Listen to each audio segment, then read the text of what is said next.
برازي السلام علیکم ګرانو کتونکو زم تفهیم ما سره موجود دی زما ملګری ډاکټر شاه صاحب او د کبرې پشا حسن. ګرانو کتونکو دا مونږه په خټ کلي کې خټ کلي منځ او نوخار په منځ دلته کې موجود یو.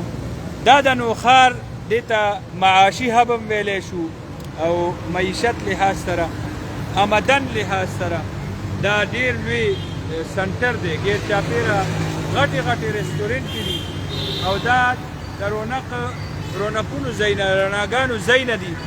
دلته کې د ډېر لرې لرې نه خلک انټرټینمنټ ته هم راځي او خوراک له هم راځي او دا دی په خوراک حوالې سره مشهور دي.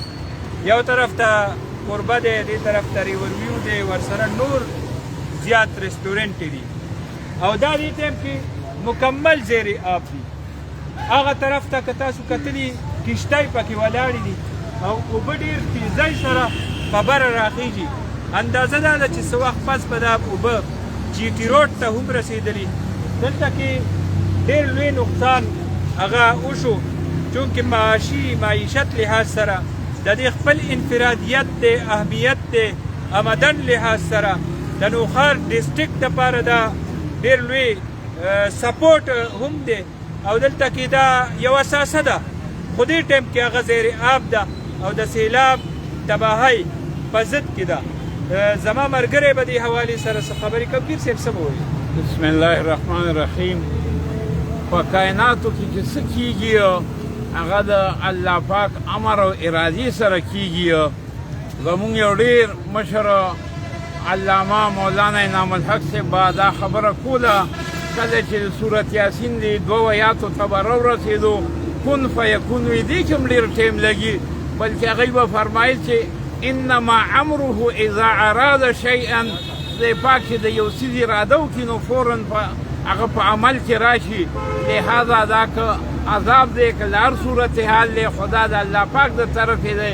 د دې نه مونږ او تاسو ته پته ولګېده چې د کائناتو حقیقي مالک او خالق چې دی هغه د الله باچا دی.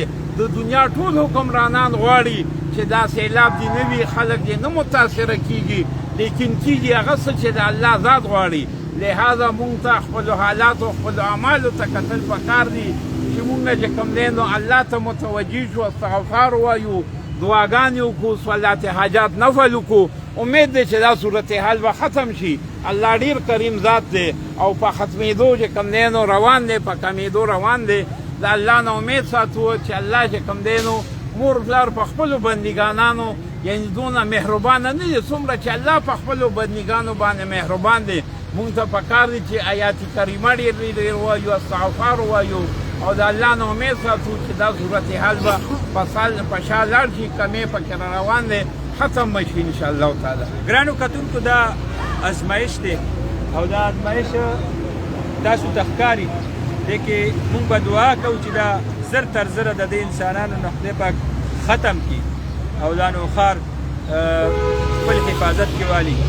د دې نه پس دې ټایم کې یو بیل چیلنج خلکو ته مخامخ دی او هغه به د بحالۍ او ابادۍ دوباره د خپل ژوند شروع کولو هغه سلسله او دا صفایي دا به اوس په میاشتو دا روان ژوند د دې جوړولو باندې به میاشتې لګي.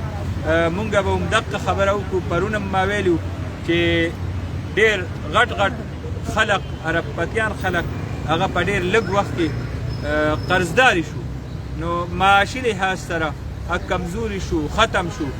مونږ به دعا کوو چې الله تعالی مونږ د مزید نورو ازمیښتونو نه وساتي. مزید اپډیټ به درکوو. سره اوسئ. الله په امان.